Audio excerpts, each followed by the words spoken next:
Assalamualaikum warahmatullahi wabarakatuh. Hello, my name is Eka Rivianti Saputri. I'm from 5A English Education Department, University of Singapore Bangsa Karawang. As before, this video is also a task of learning evaluation of English education subject matter. And again, I will review the journal. The journal here entitled Using Rubrics as an Instructional Tool in EFL Writing Courses. It was made by Fehmi Turgut and Muhammad Nasi Koyoglu, and they are from Karadeniz Technical University, Trabzon, Turkey.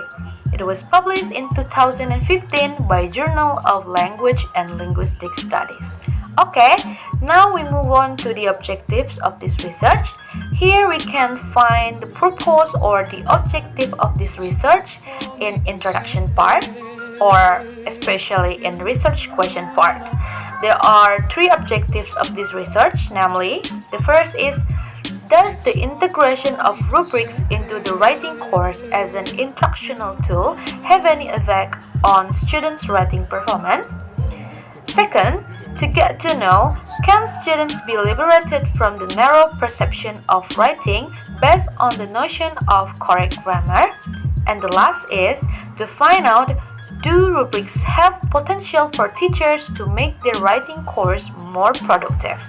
To answer the question of the objective research, the researchers need to collect the data first. This research is a quasi-experimental research which comparing the pre- and the post-test essay papers scored by the three writers.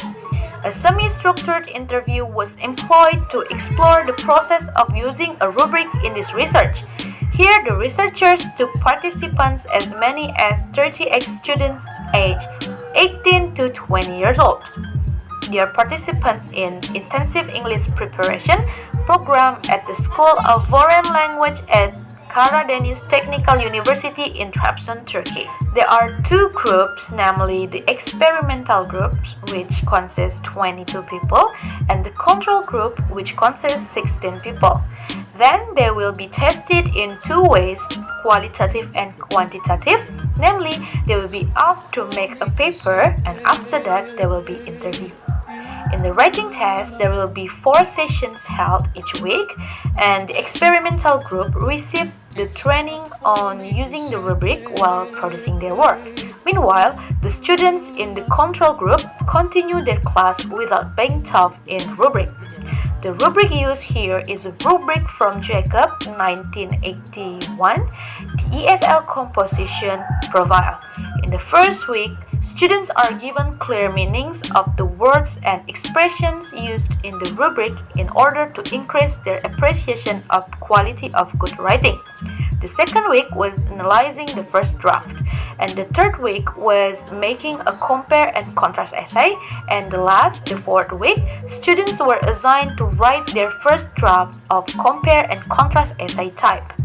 After that, the writers will evaluate the result of the test using ANOVA to conclude the research result and look for the average. And in the last, there will be interview session for them. Now let's see the result of the research. Firstly, here's the quantitative result.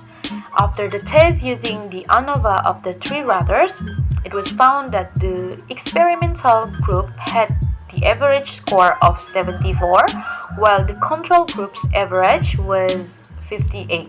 This proves that the experimental group performed better than the control group. It can be concluded that the use of rubric can improve essay writing skill much better. And then the qualitative result. Here there are 5 indicators. Firstly, interview results.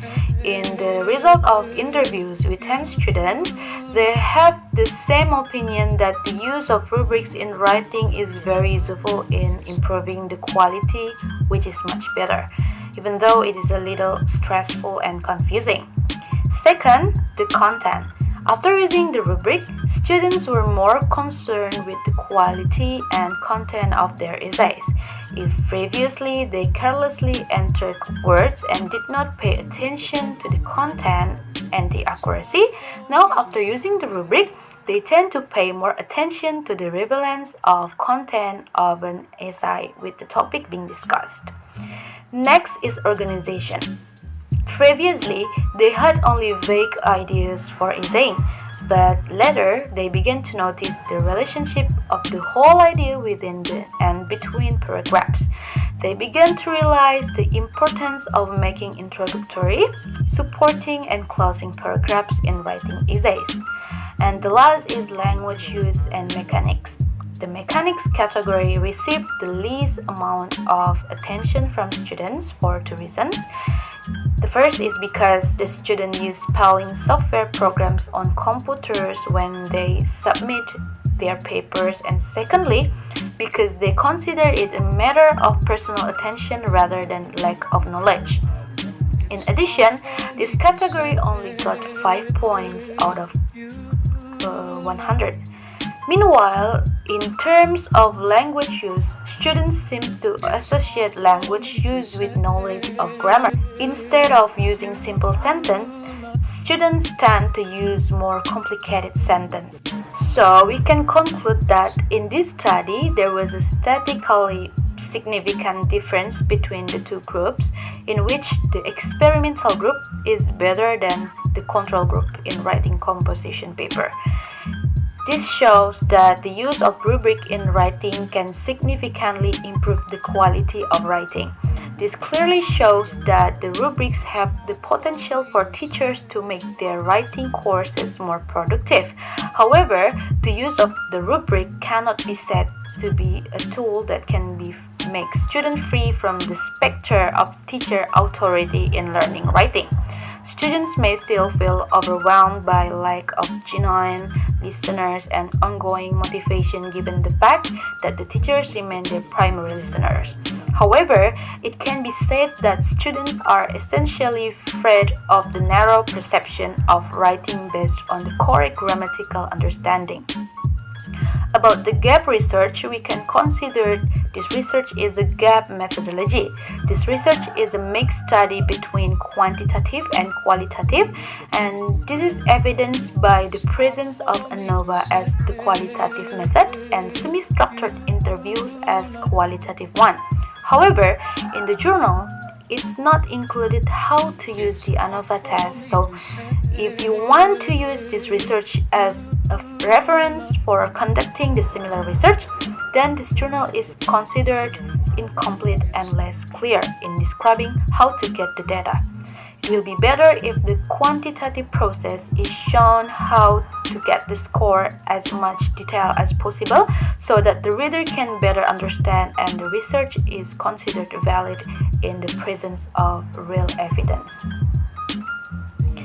Maybe that's it for me about reviewing the journal. Thank you for watching this video. Wassalamualaikum warahmatullahi wabarakatuh.